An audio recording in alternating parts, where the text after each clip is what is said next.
pemberhentian dan pembuangan kerja yang besar-besaran. 24,100 pekerja yang diberhentikan. Kenapa syarikat-syarikat ni mula membuang pekerja?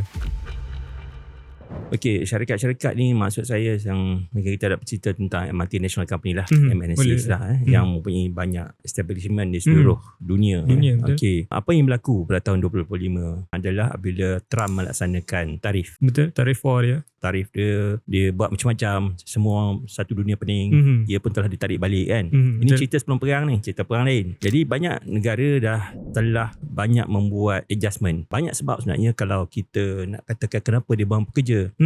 Satu, bila berlakunya perubahan global seperti Trump tarif ni, dia terpaksa menyilai semula operasinya di seluruh dunia. Dia terpaksa menstrukturkan semula supaya dia lebih kompetitif. Kedua, juga respon kepada teknologi. Di mana tahun 2025 kita faham dengan data center. Data center naik kenapa?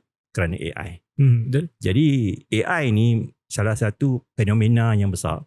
Yang seperti bagaimana internet ditubuhkan di dunia lah dulu. Waktu awal dulu. Kan. Sekarang internet dah sebahagian daripada hidup kita lah. Betul. Secara signifikannya lah. Jadi ini adalah antara teknologi ataupun AI ini sendiri yang menyebabkan syarikat-syarikat besar, terutamanya mereka mempunyai wang, mempunyai kapasiti.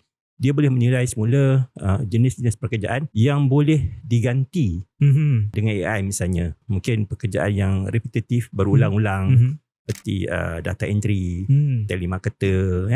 Jadi satu fenomena yang berlaku di dunia, dan tak hairanlah apabila tercetusnya ura-ura bila 2026 ni lagi lah, lebih banyak lagi syarikat-syarikat besar membuat perubahan dari segi struktur perniagaannya, penyusunan semula.